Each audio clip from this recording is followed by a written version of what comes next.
Well, it's finally time. Today we are going to transfer our Colombian blue dwarf tarantula into a larger habitat, and hopefully this habitat will last for a year or so because they grow really slow. I decided to try a new style of habitat because number one, he does not need one of the 15-gallon tanks which I use as my standard habitats. And number two, if the habitat is too small, I will have to transfer him again. And number three, if the habitat is too big, he will have trouble catching food, he could get lost in there, or he could climb too high and fall off of something. He's a terrestrial tarantula, but he's also a climber. And this is the same problem we have with our curly hair tarantula as well as our Mexican fire-leg tarantula. They need to stay on the ground, but more often than not, you're going to find them climbing around where they shouldn't be. So this is a 19.5 by 9.5 by 10.5 finger quotes reptile tank. I got it on Amazon. It came with a small kit of some extra stuff that you can see here. I really like the size, but I have to admit that on Amazon, the video that they showed was a bit misleading. The video was trying to show how sturdy it is, and this guy's just bouncing this thing around and flipping it, and it made it appear much more sturdy than it is. It's solid, yes. The lid on top, well, that's a mite sketchy.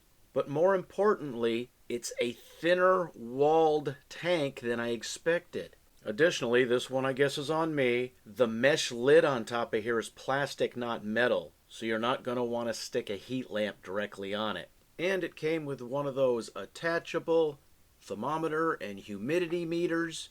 It's the common round style that dozens of companies are selling. I think they get them all from the same factory and just rebrand them. I have several of them. I like them.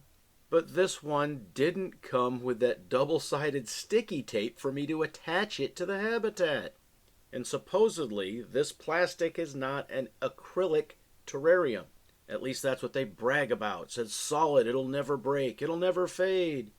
Where the acrylic ones they claim can leak or will oxidize to yellow colored, making it difficult to film or see through. And I wanted something that I could easily film through.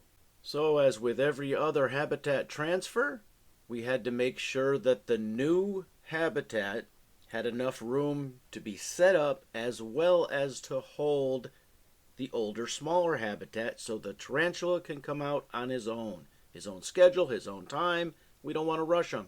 Yes, I say that now, but I have a green bottle blue that I've been trying to transfer for the last 3 weeks, and I'm starting to get a little frustrated with that one. This Colombian blue dwarf tarantula is very active day and night. He's an aggressive eater. He's a climber, even though he shouldn't be. He will attack whatever you drop into his habitat, and if given the chance, he will escape. So I have high hopes for him quickly escaping from his old habitat into his new one.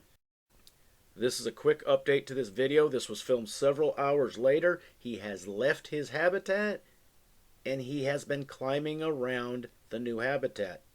Currently, he is wedged between his old habitat and the new habitat wall, so I cannot remove that old habitat. He's not stuck, at least as far as I can tell, because he has moved a little bit here or there. But I cannot risk removing that smaller old habitat because he could escape, or worse, I could squash him against the wall. It happens. Leave your comments in the comment section. As always, thanks for watching.